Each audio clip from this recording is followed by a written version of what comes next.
Bonsoir et bienvenue.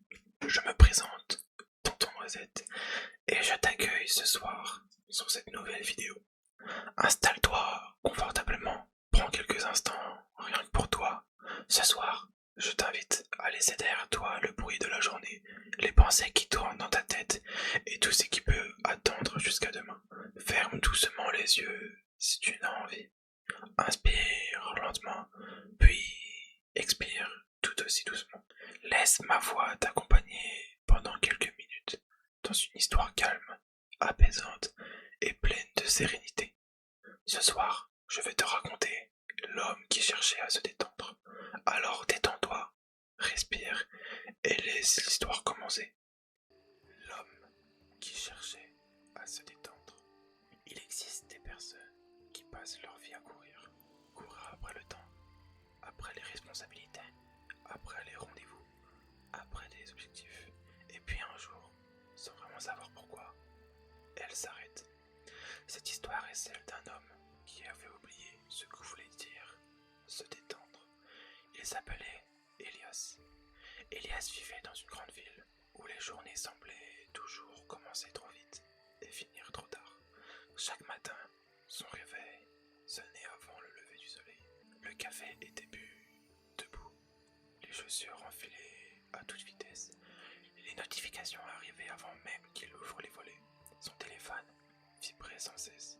Des messages, des appels, des rappels, des listes de choses à faire. Il avait fini par croire que cette agitation était normale, jusqu'au jour où il remarqua quelque chose d'étrange. Il ne se souvenait plus de la dernière fois où il avait simplement respiré. Pas une respiration rapide, pas une respiration distraite, une vraie respiration, lente, profonde, silencieuse. Alors, un vendredi soir, il prit une décision très simple. Partir un week-end, sans programme, sans objectif, sans horaire, juste partir. Le lendemain matin, il conduisit longtemps. Les immeubles laissèrent place aux collines, puis les collines aux forêts, et finalement, une petite route bordée de vieux chênes le mena jusqu'à une maison en bois, une petite cabane perdue au bord d'un lac. Elle était exactement comme sur les photos, une terrasse, deux fauteuils, un vieux ponton qui avançait doucement sur l'eau, et surtout, le silence. Pas un silence vide, un silence vivant. Le vent faisait doucement danser les feuilles, les oiseaux chantaient au loin, l'eau venait caresser les pierres du rivage. Elias restait plusieurs minutes sans sortir de la voiture. Il écoutait. Il réalisa que le silence avait aussi un son. Quand il ouvrit la portière, une légère odeur de pain l'accueillit. L'air était frais, doux. Il inspira profondément. Pour la première fois depuis longtemps, ses épaules descendirent toutes seules, comme si son corps comprenait avant lui qu'il pouvait enfin se reposer.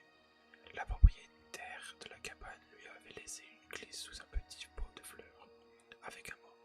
Bienvenue, ici il n'y a rien à réussir, seulement des moments à vivre. Elias sourit. Il entra. La cabane était simple. Une cheminée, une bibliothèque remplie de vieux romans, une grande couverture en laine, une bouilloire en cuivre, et une immense fenêtre donnant sur le lac. Il posa son sac, puis il éteignit son téléphone, complètement. L'écran devient noir. Étrangement, le monde continua de tourner. Aucun bruit, aucune urgence. Il prépara une tasse de thé. Le bruit de l'eau qui chauffait rassemblait presque une petite pluie. Il versa doucement les feuilles dans la tasse. Une vapeur parfumée monta lentement. Camomille, miel, une pointe de lavande. Il s'installa près de la fenêtre et regarda le lac. Les vagues étaient si petites qu'elles semblaient respirer.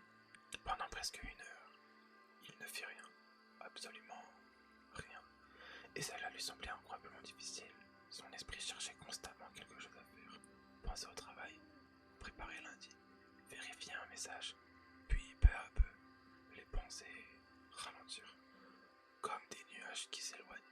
Le soleil descendait doucement, les couleurs devenaient dorées, les arbres se reflétaient parfaitement dans l'eau. Elias décida d'aller marcher. Le sentier longeait le lac. Chaque pas faisait craquer doucement les aiguilles de pas. Il marcha lentement, très lentement. Il remarqua des choses qu'il n'aurait jamais vues ailleurs. Une plume blanche posée sur une pierre, un écureuil qui s'arrêtait quelques secondes avant de disparaître, une libellule aux ailes transparentes, des fleurs sauvages qui bougeaient à peine sous le vent. Il s'assit au pied d'un immense arbre. Son tronc était couvert de mousse. Il posa sa main dessus. Le bois était frais, rugueux, vivant.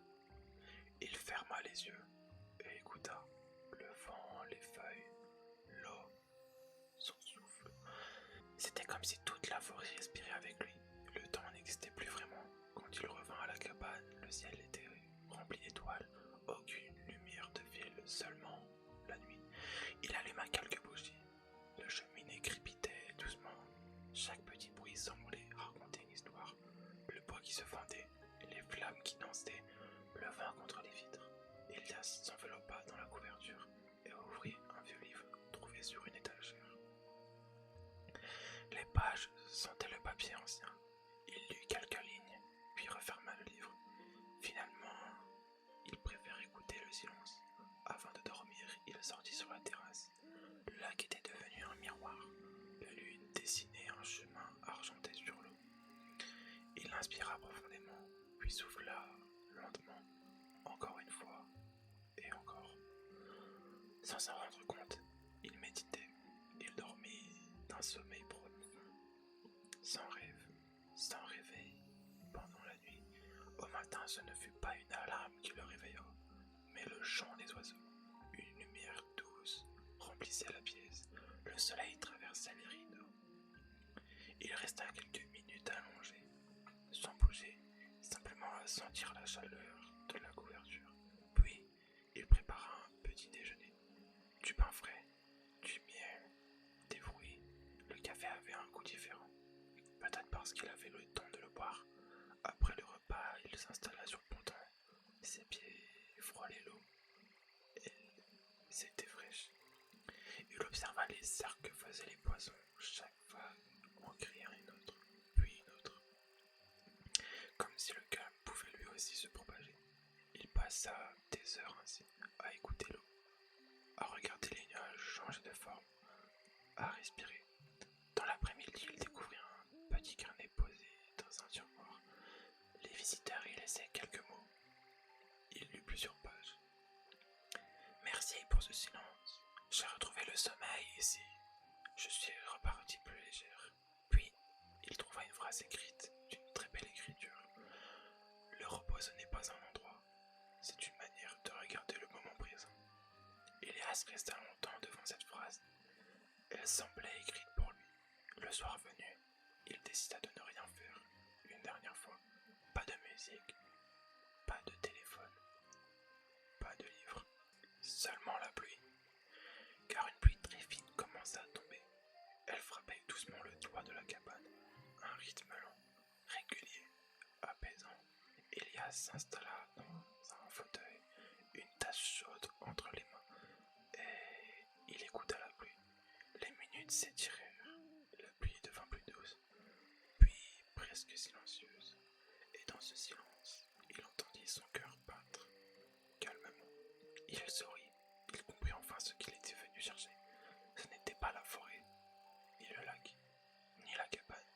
C'était cette sensation oubliée. Ne rien devoir, ne rien prouver, ne rien rattraper. Simplement être là. Le dimanche soir arriva beaucoup trop vite. Elias rangea ses affaires. Avant de partir, il écrivit quelques lignes dans le carnet. Je suis arrivé fatigué. Je repars plus lent.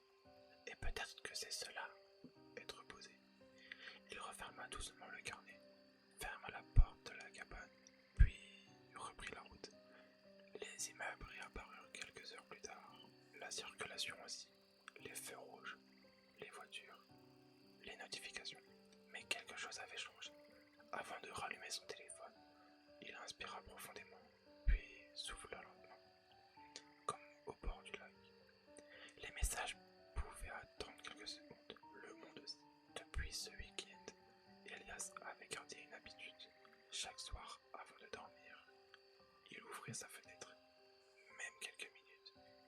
Il écoutait le vent, respirait lentement et retrouvait un instant le calme de cette cabane au bord du lac. Parce que parfois, le plus beau voyage n'est pas celui qui nous amène loin, c'est celui qui nous ramène doucement vers nous-mêmes.